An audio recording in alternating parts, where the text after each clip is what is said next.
अंतरिक्ष में इंसानों से भी पहले किसे भेजा गया था? इसे जाने से पहले आपसे निवेदन है कि चैनल को सब्सक्राइब कर दें ताकि 1000 सब्सक्राइब होने पर हम आपसे चंद्रयान 3 में लाइव रूबरू हो सकें। हम जानते हैं कि अंतरिक्ष में जाने वाला पहला अंतरिक्ष यात्री यूरी गागरिन था, लेकिन आज हम ऐसे जानवरों के बारे में जानेंगे जो यूरी गागरिन से भी पहले अंतरिक्ष में जा चुके थे। हम जानते हैं कि कोई भी बीमारी के रोकथाम के लिए इंसानों से पहले दवाई का प्रयोग जानवरों पर किया जाता है। इसी तर्ज पर सोवियत संघ ने अंतरिक्ष में इंसानों से पहले भेजने के लिए जानवरों को चुना ताकि वह जान सके कि अंतरिक्ष में इंसानों को कौन कौन सी चुनौतियों का सामना करना पड़ेगा। इसे जाने से पहले अंतरिक्ष में लाइका नाम की फीमेल कुत्तिया को भेजा। 3 नवंबर अंतरिक्ष के इतिहास में अहम दिन है। इसी दिन यानी 3 नवंबर 1957 को रूस ने स्पुतनिक 2 नाम के अंतरिक्षयान में लाइका नाम की एक डॉगी को अंतरिक्ष भेजा था। स्पुतनिक 2 में बैठकर उसने धरती के चक्कर भी लगाए थे। लाइका को एक तरह से परीक्षण के लिए भेजा गया था। इस मिशन का एक मकसद यह जानना था कि अंतरिक्ष में किसी इंसान को भेजना कितना सुरक्षित है और वहां की स्थिति कैसी है। दुखद बात यह है कि लाइका ने इस स्पेस मिशन में अहम भूमिका निभाई, लेकिन वह धरती पर जीवित वापस नहीं आ सकी। यह एक ऐसा सुइसाइड मिशन था जो मानवता के लिए बड़ा बलिदान साबित हुआ।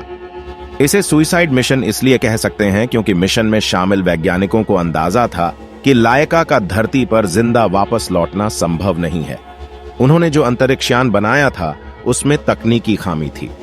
तकनीकी रूप से वह रॉकेट इतना सक्षम नहीं था कि धरती पर वापस लौट सके। दरअसल सोवियत लीडर निकिता क्रुश्चोव की डिमांड पर जल्दबाजी में रॉकेट को तैयार किया गया था। जल्दबाजी की वजह से उसको तकनीकी रूप से ज्यादा सक्षम नहीं बनाया जा सका था। पहले जो योजना बनाई गई थी उसमें पूरा इंतजाम करना था ताकि लाइका वापस धरती पर जिंदा लौट सके। ज्यादा एडवांस्ड स्पुतनिक 2 के निर्माण पर काम चल रहा था, लेकिन दिसंबर से पहले उसको तैयार करना संभव नहीं था। क्रुश्चोव ने इस मिशन को प्रोपेगेंडा के तौर पर देखा। वह चाहते थे कि बोल्शेविक क्रांति की 40वीं जयंती पर मिशन को लॉन्च करना ज्यादा फायदेमंद रहेगा। वैसे दावा तो किया जाता है कि लाइका ही पहला जानवर था जिसे अंतरिक्ष में भेजा गया, लेकिन यह पूरी तरह सही नहीं है। 1947 में काफी ऊंचाई पर रेडिएशन के प्रभाव का अध्ययन करने के लिए V2 रॉकेट में फ्रूट फ्लाइज को भेजा गया था। इसके बाद भी कई जानवर अंतरिक्ष में गए हैं। चिंपैंजी को बंदरों की फैमिली का सबसे होशियार सदस्य माना जाता है, जिसका 98% डीएनए इंसानों से मिलता जुलता है। यही वजह है कि मर्क्यूरी प्रोजेक्ट के लिए अमेरिका के वैज्ञानिकों ने कैमरून से हैम नाम के एक चिंपैंजी को चुना था। उसे ट्रीट और पनिशमेंट की टेक्निक का इस्तेमाल करके लिवर खींचना और ऑनपरेट करना सिखाया गया। उसने साल 1961 में अंतरिक्ष के लिए उड़ान भरी और 6 मिनट तक वहां रहा।